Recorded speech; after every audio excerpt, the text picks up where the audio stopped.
Alhamdulillah setelah kajian Ba'da Maghrib Masjid Al-Huda bersama Ketua DKM Al-Huda, dan alhamdulillah ada DKM nih, ada sesepuh dari Masjid At-Taubah Juanda ya, maksudnya Juanda ya, masjid pinggir jalan, masjid yang gede nih. Berkah ketemu kiai-kiai, mudah-mudahan pada sehat, pada berkah, mudah-mudahan bisa bersinergi kita di At-Taubah nanti. Amin. Makan padang dulu, bismillah. At-Taqwa ini Pak, At-Taqwa Al-Huda. Ini Al-Huda, maksudnya di At-Taubah nanti kita bisa bersinergi bagi-bagi minyak ya kan. Bismillah, kita makan dulu. 8 hamil istri. Kalau puasa Allah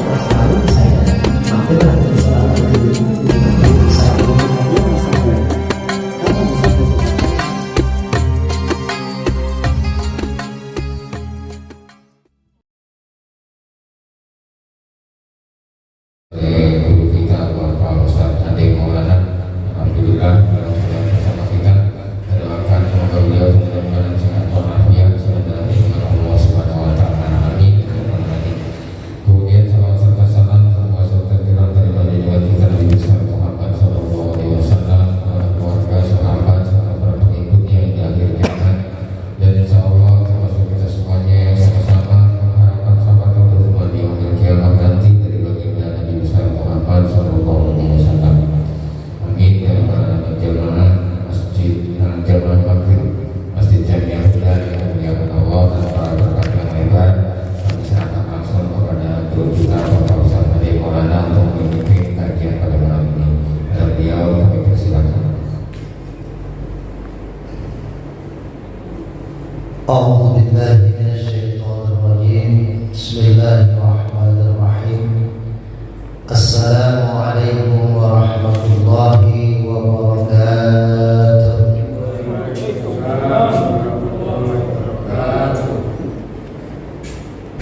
Alhamdulillahi rabbil alamin. Assalatu wassalamu ala asrafil anbiya'i wal mursalin wa ala alihi wa sahbihi ajma'in, amma ba'd. Allahumma salli ala sayyidina Muhammad wa ala ali sayyidina Muhammad kama sallaita ala Ibrahim wa ala ali Ibrahim fil alamin innaka Hamidum Majid.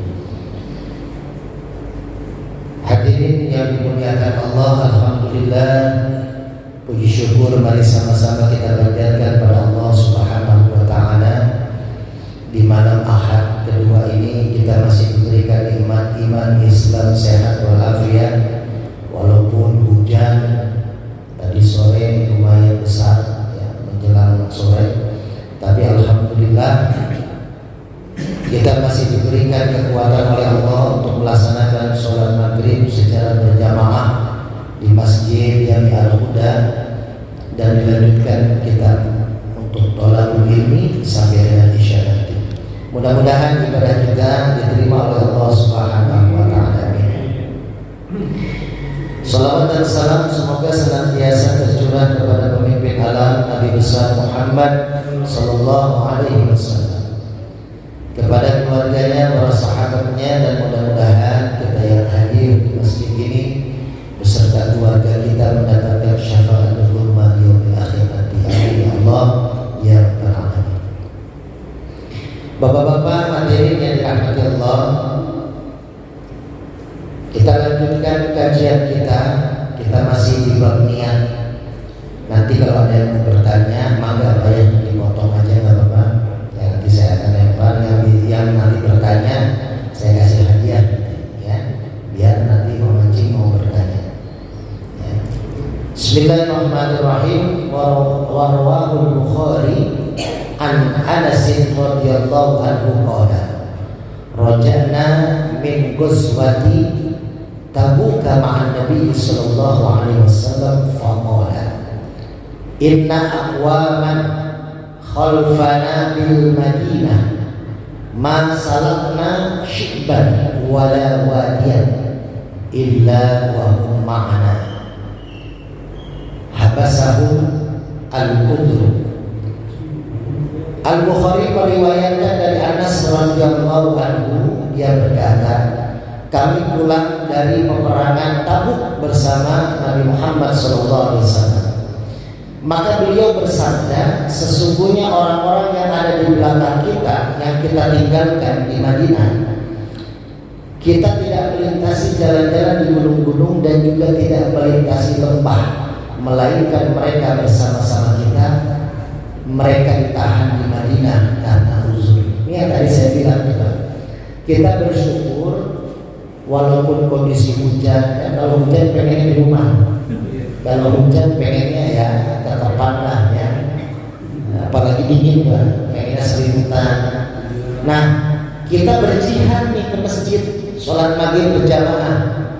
Ya, Bapak jangan salah, ini penuh malaikat di masjid ini, Pak. Setiap tempat yang kosong diisi malaikat.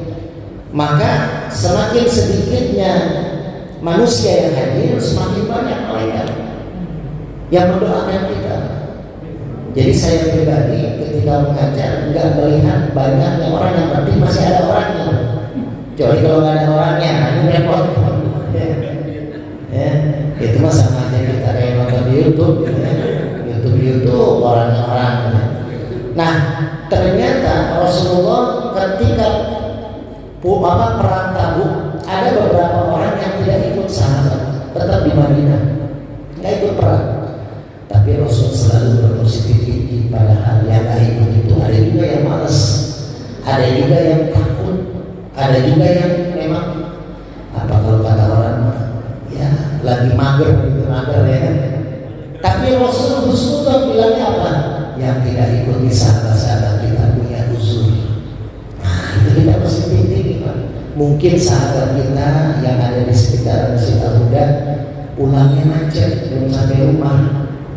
Ya, mungkin ada kerjaan lembur hari Sabtu atau lagi jalan-jalan sama keluarga. Itu kan termasuk ibadah. Jadi makanya insya Allah kita pun sebagai jalan ibadah. Yang hadir di sini adalah berjuang pikiran Allah. Yang belum hadir kita positif thinking, berhadir lagi uzur. Bukan berarti gak suka sama DKM-nya atau sama ustaznya. Nah gitu ya. Saya ngaji di satu masjid, Pak. Memang subuh, kalau subuh biasanya banyak keluar. Ya tapi tergantung juga. Itu satu masjid subuh itu hampir 200 jamaah. Dan memang alhamdulillah tadi sholat maghrib kita banyak, tapi pada pulang mungkin punya usul masing-masing dari Rasulullah Husnudon. Tapi ketika subuh, ya ini tidak pernah pulang. Ternyata saya tanya mereka ini, kenapa kok jamaah luar biasa, ratusan orang. Bahkan anak-anak kecil juga ada. Ya karena kita ambil setiap subuh itu selain makan bareng ada bingkisan. Nah, itu betul. Ya, jadi nanti cari donatur.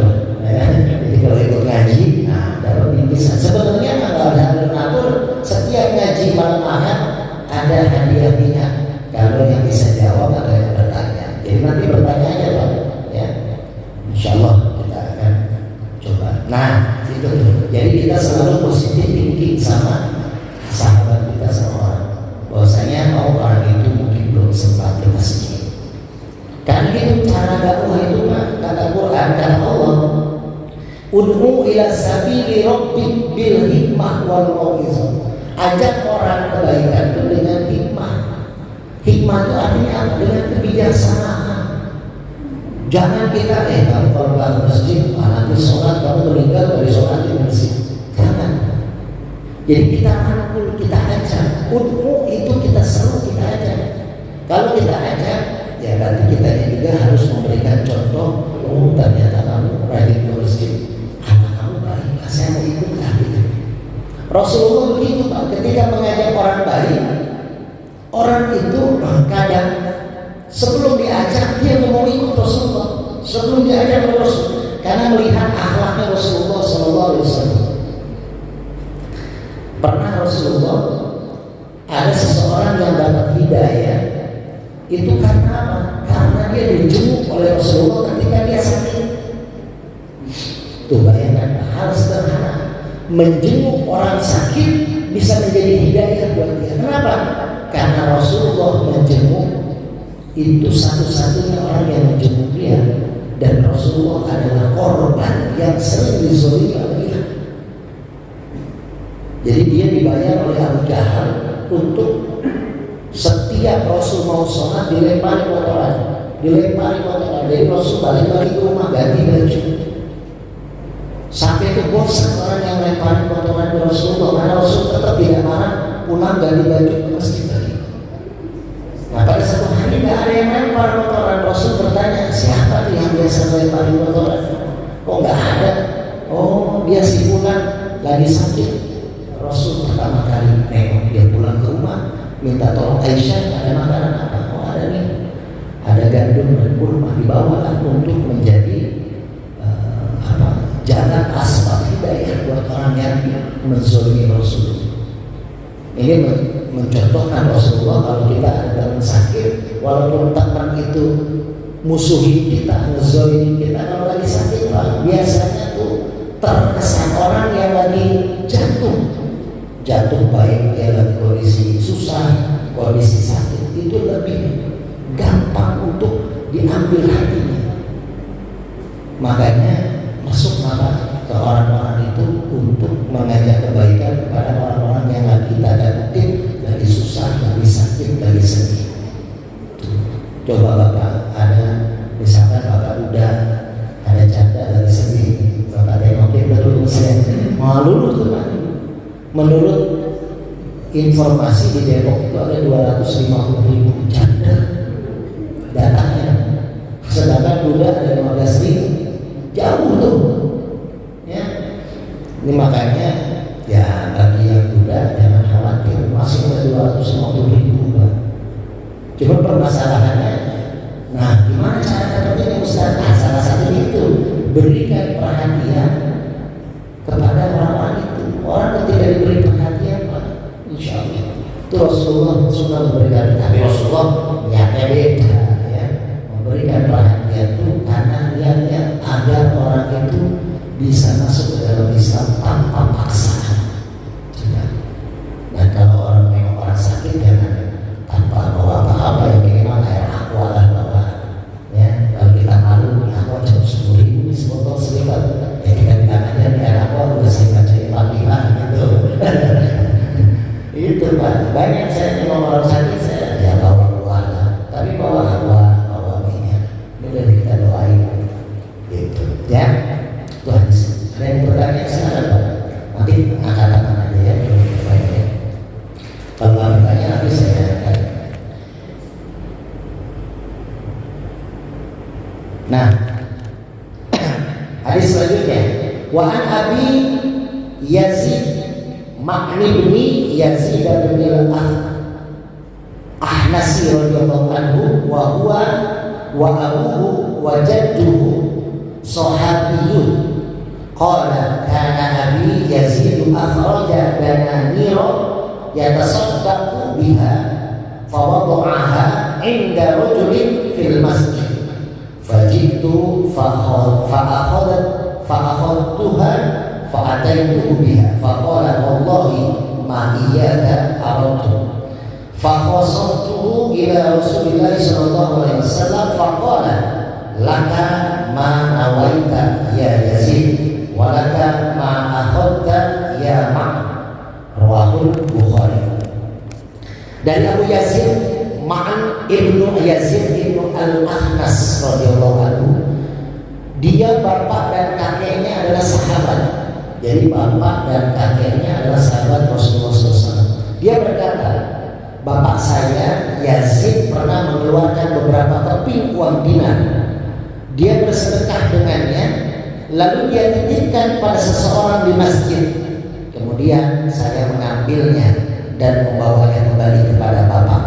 Maka bapak berkata, demi Allah, bukan kamu yang saya inginkan. Maka saya memperkenalkannya kepada Rasulullah SAW. Maka beliau bersabda, bagimu adalah apa yang telah engkau niatkan, wahai Yazid, dan bagimu adalah apa yang telah engkau ambil, wahai Ma'an. Hadis riwayat Bukhari. Ini sebenarnya sesuatu hal yang kadang terjadi Pak. Ya memang jarang, tapi kadang terjadi. Contoh ini, ada seorang bapak, ini ceritakan antara bapak dan anak. Jadi si anak ini punya bapak, bapaknya ini ngasih, contoh ngasih tanah wakaf buat masjid, ngasih tanah buat masjid, tapi belum ditulis surat wakaf. Akhirnya surat masih dipegang sama bapaknya. Nggak lama bapaknya meninggal. Ini bukan maksud hadis ini. Bapaknya meninggal, ngasih anaknya mengambil masjid itu menjual untuk keperluan dia pribadi. Bagaimana statusnya Ustaz? Si bapaknya niat mau memberikan wakaf masjid, dia dapat jariahnya, tapi anaknya ngambil lagi. Ini yang terjadi ini sama Yazid dan anaknya. Yazid memberikan uang dinar untuk masjid, tiba-tiba anaknya datang ke masjid ngambil lagi uang itu. Lalu ngadulah Yazid kepada Rasulullah, ya Rasulullah gimana saya ini udah lihat sedekah masjid, dia ambil lagi sama anak saya. Kata Rasulullah, kamu dapat yang kamu niatkan dan yang kamu lakukan. Jadi tetap Yazid dapat pahala. Jadi Bapak gak usah khawatir, tapi baiknya Pak, ketika memang kita mau mewakafkan sesuatu, kita khawatir itu. Makanya kan gitu kalau Rasulullah pesan, kita sebagai orang tua punya anak sebelum meninggal, kita tulis dulu Pak wasiat. Jangan sampai nanti anak ribut masalah warisan. Ini banyak terjadi Pak. Di Sukmajaya saya ngisi ceramah, lalu salah satu DKM-nya lah, saya nggak bisa tahu isinya apa. Salah satu DKM-nya curhat sama saya, Ustaz, saya minta syariat Ustaz. Syariat apa? Jadi orang tua saya itu termasuk orang kaya kalau saya, karena tanahnya itu total nilainya hampir ratusan miliar. Dan dia orang kaya, dia jadi si orang tua itu punya istri dua. Nah, si ketua masjid ini dari istri keduanya. Tapi istri pertamanya sudah meninggal, terus nikah dengan istri kedua. Nah, yang merawat istri kedua, terus yang merawat orang tuanya, bapaknya itu istri kedua. Dua-duanya meninggal dia, si istrinya. Akhirnya bapaknya meninggal, perebutan dari istri pertama, dari anak istri pertama ingin menguasai semuanya. Ini kenapa? Karena tidak ada pesan-pesan dari orang tua itu buat istri. Satu istri pun kadang terjadi. Makanya almarhum bapak saya sebelum meninggal, seminggu sebelum meninggal, tepat seminggu sebelum meninggal. Jadi hari ini dia bicara, minggu depan dia meninggal. Tapi kita nggak ada yang tahu. Tapi kita kok seperti ingin merekam, biar tahu suara bapak. Bapak saya cerita, nanti kalau bapak nggak ada, ini tolong rumah begini. Dan ternyata itu jadi wasiat orang tua dan tidak ada ribut antara keluarga. Jadi makanya tulis, Rasulullah itu suka tulis Pak kalau tidur. Ini saya punya utang ini ke sahabat utang ini, tulis tahu itu bantal. Jadi ketika nanti kita ternyata nggak bangun lagi dari tidur, ada catatan tuh buat anak istri kita, buat keluarga kita. Tuh. Jadi coba Pak malam ini ya, bukan malam ini Bapak coba tulis. Kita kan nggak tahu umur. Jangan menganggap umur kita masih lama. Walaupun yang masih muda, kita nggak tahu tiba-tiba ada orang yang tidur nggak bangun lagi banyak gitu. Karena tidurnya di tengah tol. Jadi kita bangun lagi tabrak sama mobil. Ya, jadi makanya coba tulis ya. Terus kalau Bapak punya tanah, punya rumah, lebih baik ya, agar tidak ada keributan. Bapak pasti akan sedih lihat anak nanti perebutan itu. Bagi-bagi Pak. Nah, Nina, Bapak punya rumah 3, punya tanah 3 hektar. Ini karena anak Bapak 3 ya. Nah, ini Bapak kasih 1 hektar satu orang, 1 rumah 1 orang. Sebenarnya di ujung jalan itu ada ruko 2 lantai.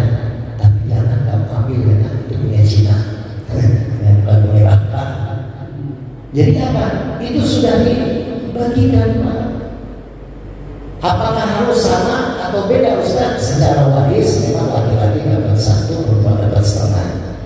Tapi kalau bapaknya meminta untuk sebagai rata dan anak-anak ikhlas menangkap, ya, tapi tetap bahwasanya semua atas dasar keikhlasan dari orang tua. Ini terjadi Pak.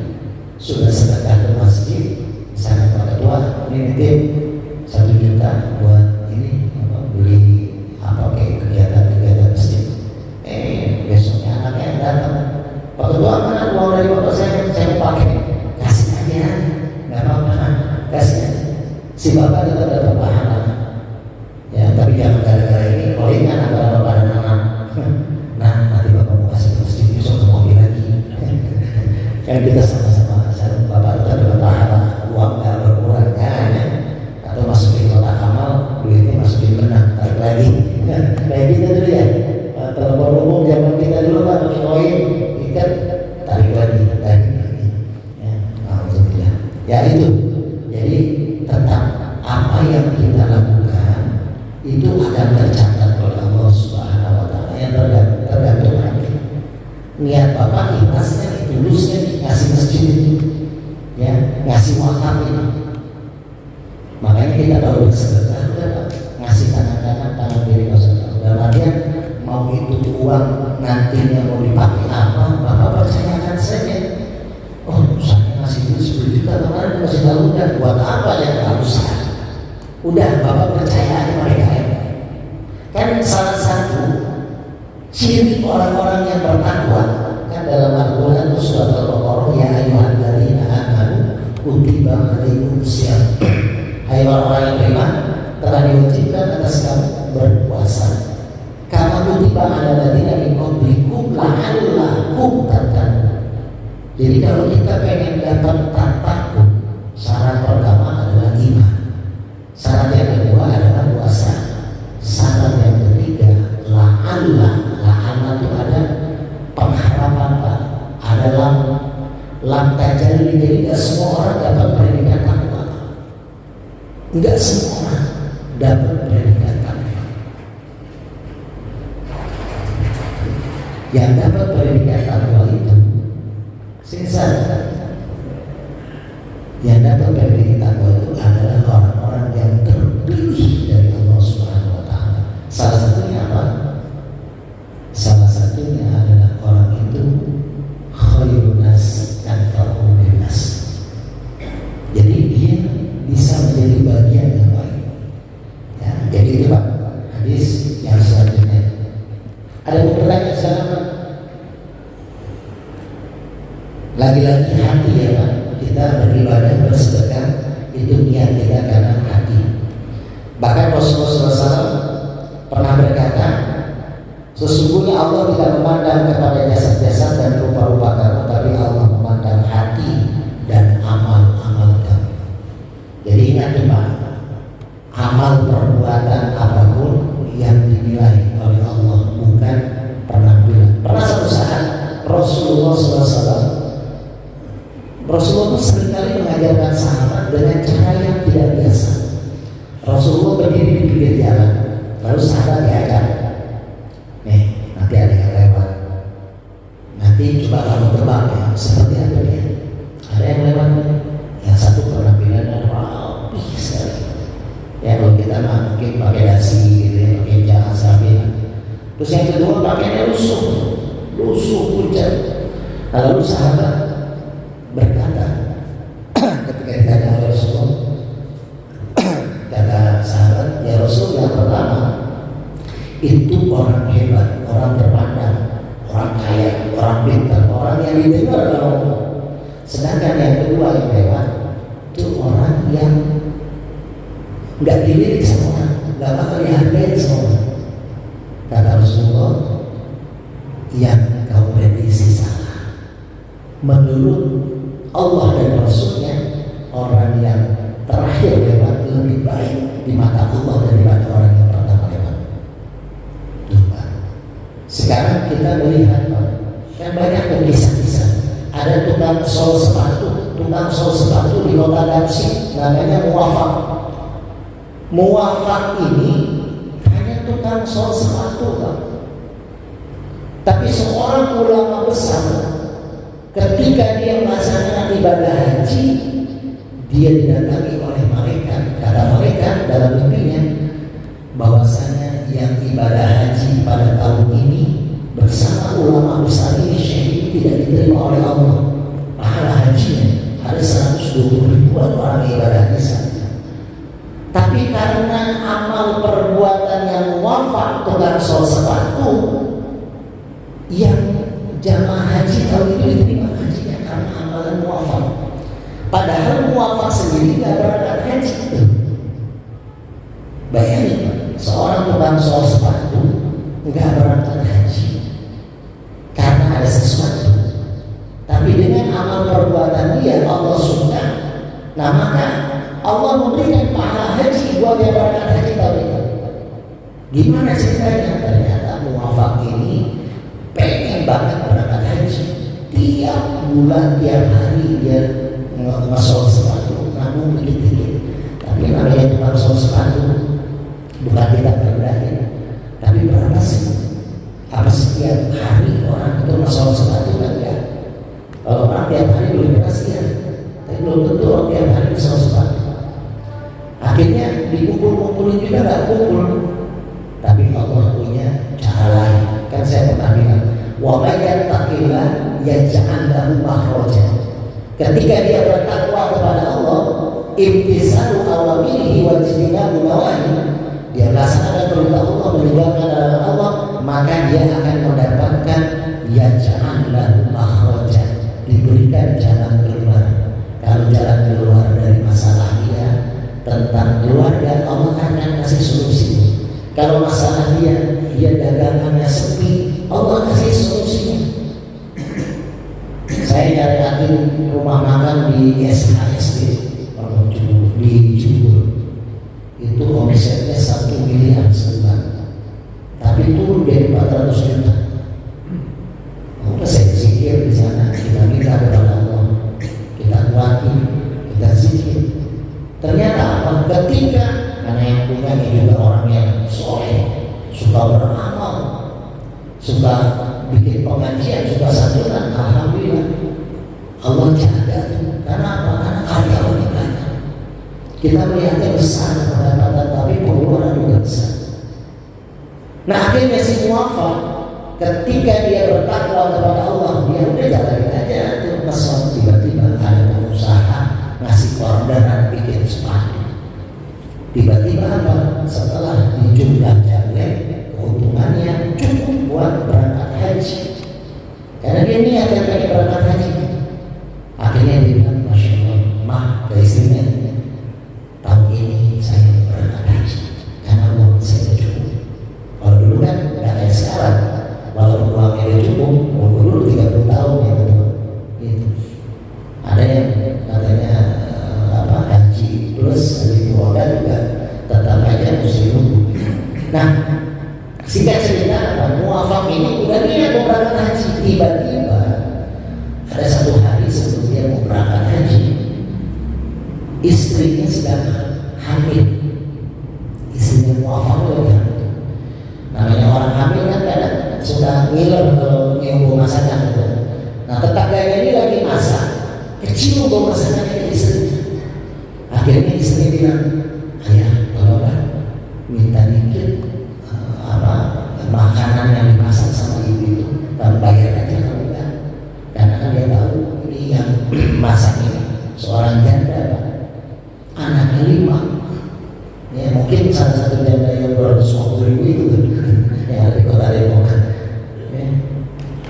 Nah, datang muwafaq diketok pintunya, assalamualaikum, waalaikumsalam, keluar sih. Maaf, ibu lagi masak. Ini istrinya lagi hamil, mau bawa masakan ibu, enak banget, boleh nggak lu nyicipin? Bawa mangkok kecil. Kalau kita kan sama tetangga mau nyicipin bawa mancing. Ya jangan bawa mangkok kecil aja. Nangis terus ibu itu Pak. Ketika muwafaq bilang mau minta nyicipin makanannya, netesin air mata sih jandai. Kenapa ibu nangis? Kalau ibu tidak berkenan nggak apa-apa, nggak jadi nggak apa-apa. Kata si ibu bukan begitu muwafaq. Ayo kamu lihat ke dalam, lihat, diajak ke dalam. Ini yang saya masak adalah himar bangkai binatang. Saya sudah berhari-hari sama anak-anak nggak bisa makan. Saya nyari kerjaan, nggak ada pekerjaan di pasar. Akhirnya pulang dari pasar saya udah putus asa.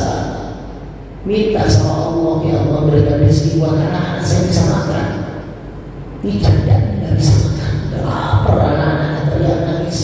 Ternyata di tengah jalan dia lihat bangkai binatang mati, diambil, dipotong sedikit, dibawa pulang dimasak. Ini halal bagi keluarga muafak, tapi ini haram buat kamu dan istri. Karena ada istilah usul fikih ad-darurat dan ikut maksud, sesuatu yang darurat bisa menjadikan yang haram bisa menjadi halal. Bapak di tengah hutan lapar, gak ada makanan, ada yang cuma babi, cuma babi, itu jadi halal, dipotong tapi secukupnya, jangan Bapak makan satu utuh babi sampai kenyang, seutuhnya asal buah mengganjal. Karena Al-Quran wala taqtulu anfusakum, jangan bunuh diri kamu sendiri. Ya, tapi sekarang kan nggak bisa kayak dulu baginya. Sekarang di hutan aja ada Indomaret, ada Alfamart ya, ya kan? Kita saya ke Tegal waktu itu 2 hari, ke Tegal di kampung, mau banting satu keluarga itu 2 hari saja. Itu malam-malam jam 10 masih bisa pesen GoFood tuh. Itu di kampung, Pak. Jadi nggak ada istilah darurat kalau sekarang, kalau menurut saya. Nah, ini darurat muafak, saya nggak bisa ngasih tahu ini halal buat saya makan sama anak saya, tapi haram buat istri kami yang lagi hamil. Muafak meneteskan air mata, lalu pulang ke rumah ngambil uang yang diniatkan untuk berangkat haji, dikasih duit itu semuanya. Kaget istri juga.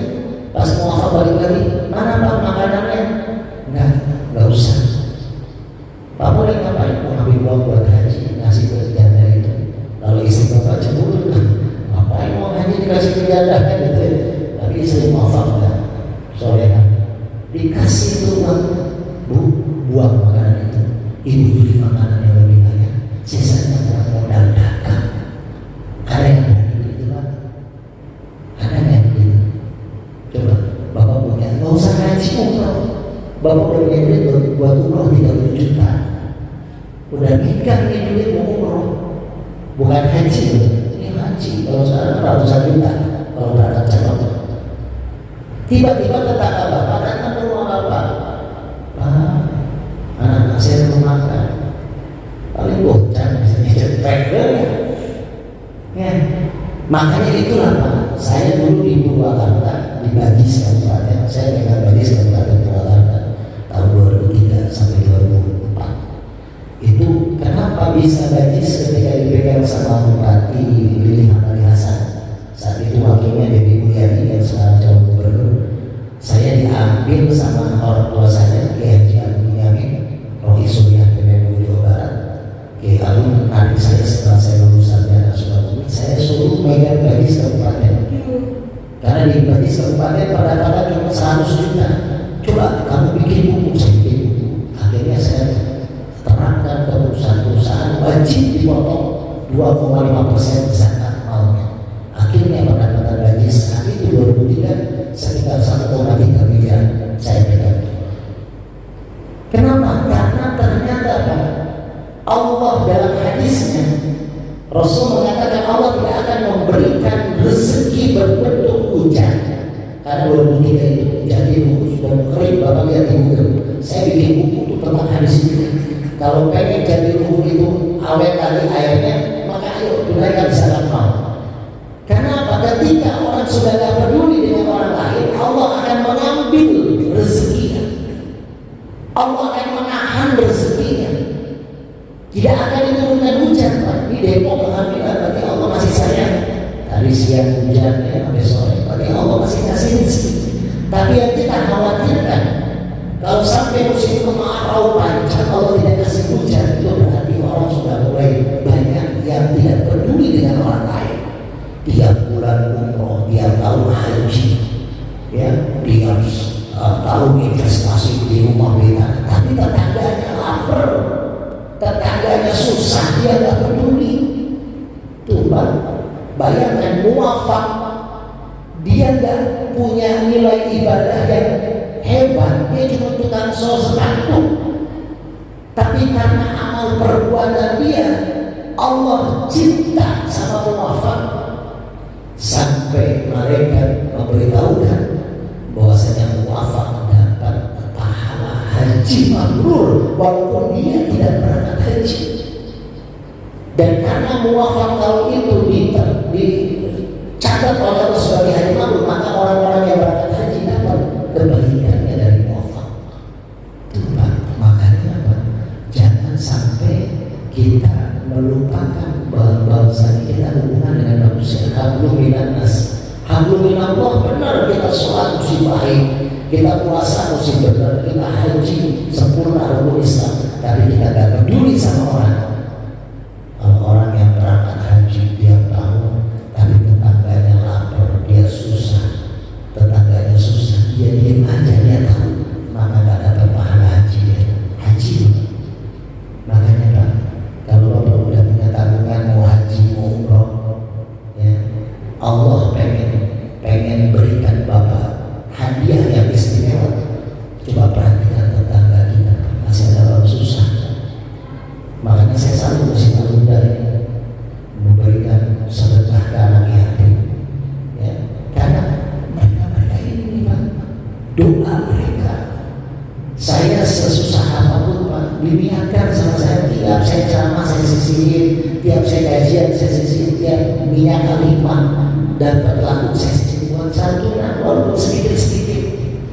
Tiap bulan saya besok hari subuh berangkat saya mendoakan kita bikin santunan ke anak yatim pesantren walaupun sedikit-sedikit saya beri. Kenapa? Karena istiqomah itu yang Allah lihat.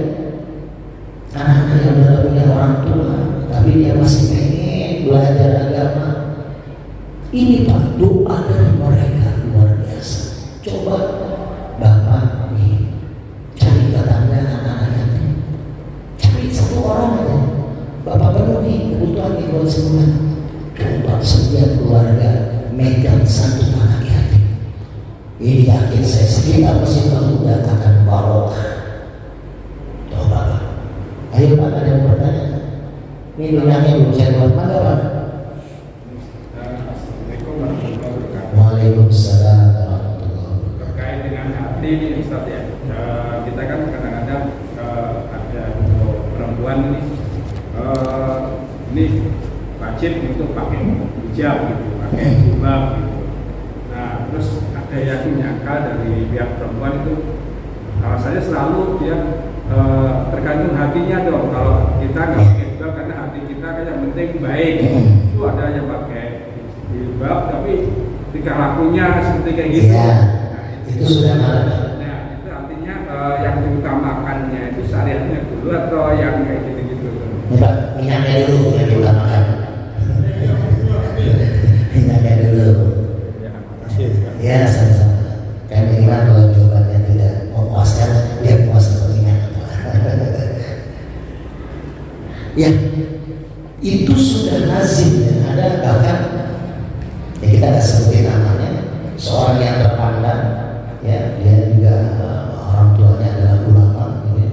Dia sampai bilang yang paling utama adalah menjaga hati, gitu ya. Memang kalau kita ngukur, saya punya ngaji zikir namanya kubur qalbi, menghadirkan hati. Karena ini Pak, pertama ya, kita dituntut kalau sholat saja sholatnya.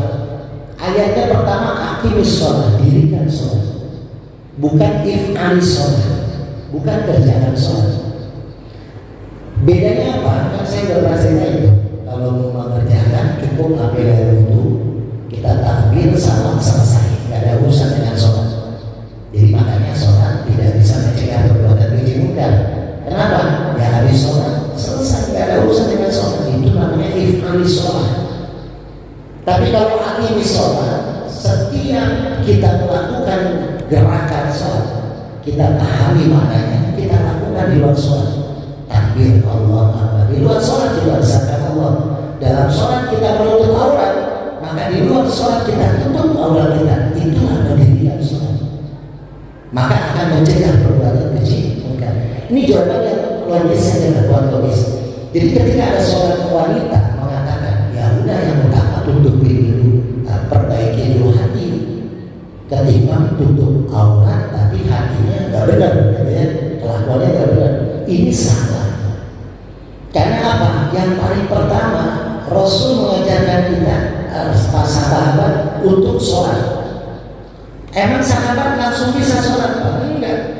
Bahkan terkenal sahabat yang khusyuk dalam sholatnya itu jarang. Yang terkenal cuma Sayyidina Ali. Sayyidina Ali itu ketika sholat saking khusyuknya dipanah lagi ngimamin sholat, nggak terasa Pak anak panah itu. Ketika dicabut dalam keadaan sholat sunnah juga nggak terasa. Kenapa? Karena saking khusyuknya. Tapi sekhusyuk-khusyuknya Sayyidina Ali, ketika satu saat pernah Rasul bawa 2 sholat warna merah warna hijau, terus Rasul melihat Ali melihat Rasulullah terus di sholatnya, tanya sama Rasul, Ali kamu senang sama sholat saya? Dia senyum. Ya udah kamu coba bikin habis sholat mau warna hijau atau warna merah. Selesai salam Rasul bilang, warna apa? Warna merah ya Rasul. Kamu gak harus sekali. Kenapa? Ketika sholat dia ingat-ingat warna apa tadi yang saya pilih. Jadi sholat itu berat Pak. Makanya tapi apa? Rasul bilang, udah sholat karena roh itu muni sholat aja dulu. Jadi kalau masalah tadi berbuat, saya pakai jilbab tapi akhlak saya belum, pakai aja dulu gitu. Kalau dia udah pakai, minimal dia akan terjaga dari maksiat. Malu dong, walaupun sekarang mohon maaf di TikTok, di Instagram kita kalau dilihat, kadang saya lagi ngeliat ceramah-ceramahnya, di scroll ada juga yang cewek pakai jilbab begitu. Ya, jangan kita lihat yang hidungnya. Ya. Tapi intinya ketika orang niatnya itu, ketika dia memakai jilbab dengan niat dia untuk malu kepada Allah, karena Allah sudah memberikan dia aurat yang harus dia tutupi.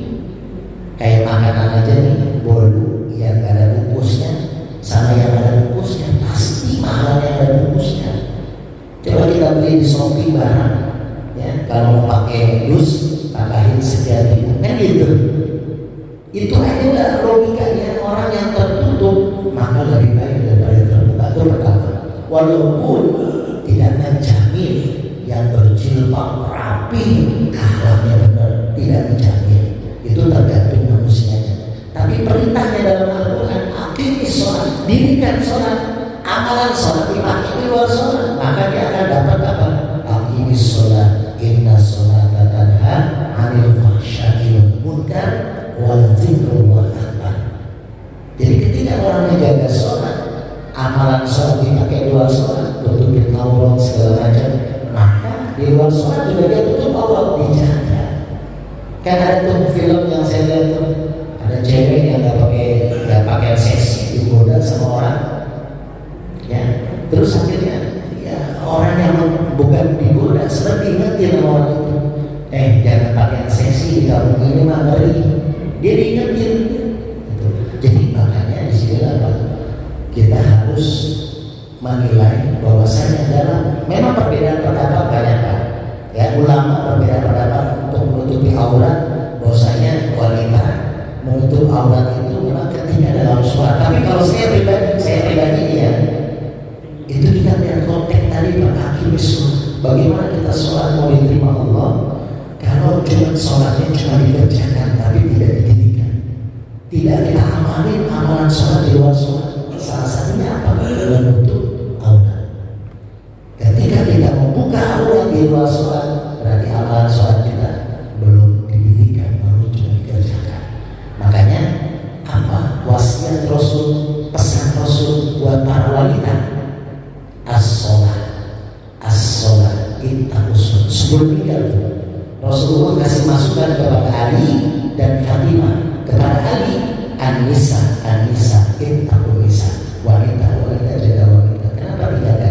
Wanita pertama adalah ibu kita, mesti kita jaga. Kedua istri kita, mesti kita jaga. Ketiga anak perempuan kita, mesti kita jaga. Nih, jaga apa? Kalau kita sebagai laki-laki punya ibu, jaga amal ibu kita. Karena ini pesan Rasulullah dengan apa? Dengan sholat. Karena pesan Rasulullah kepada Fatimah dan sholat. Kalau wanita bisa menjaga sholatnya, maka dia akan menjaga dirinya.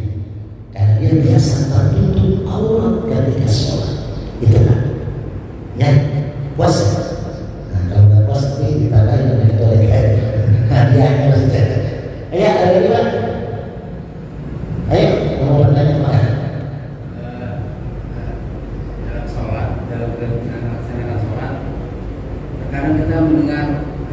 anak-anak kumpul itu.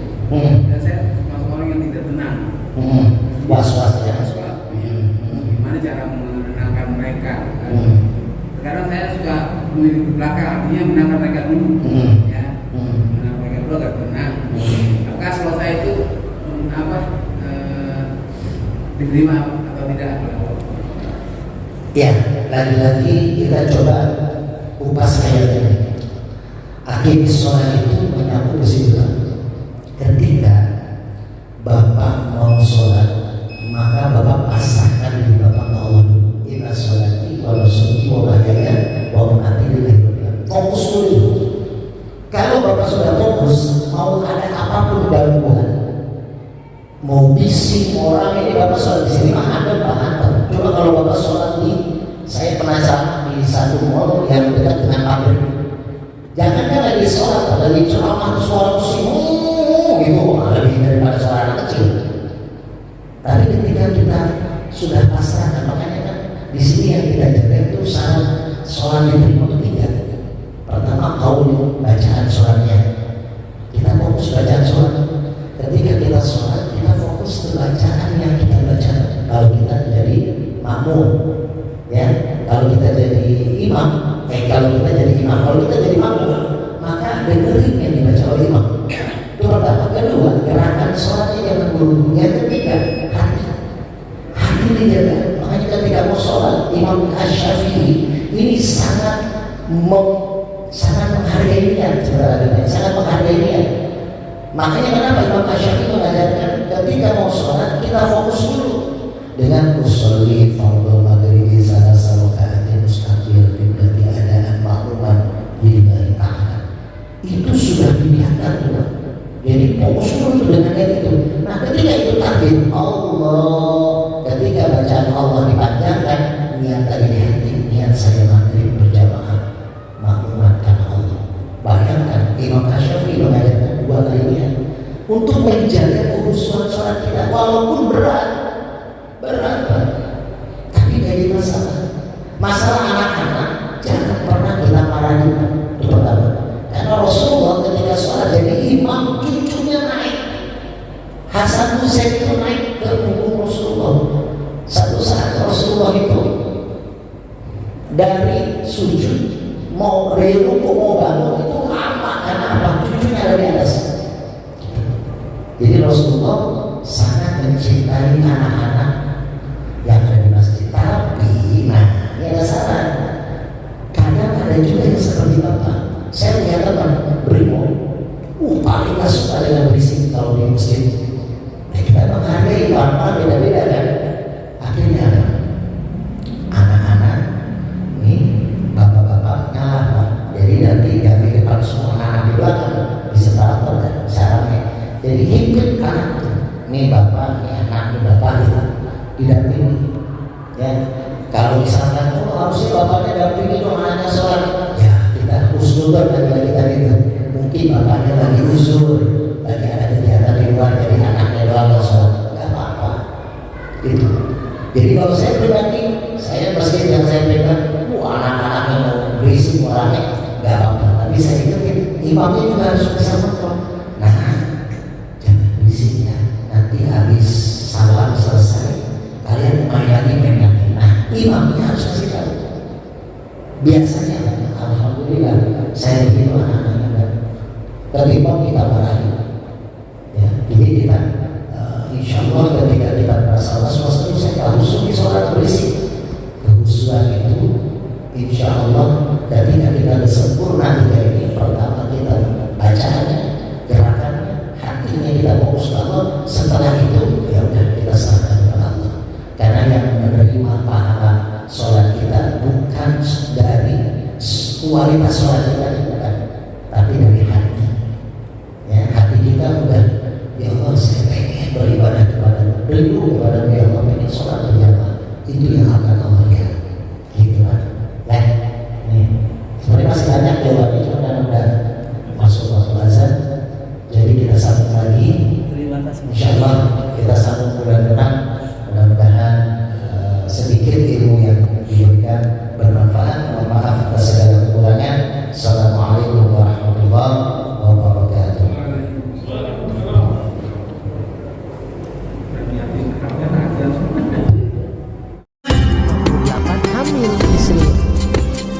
Kalau kuasa Allah selalu saya maafkan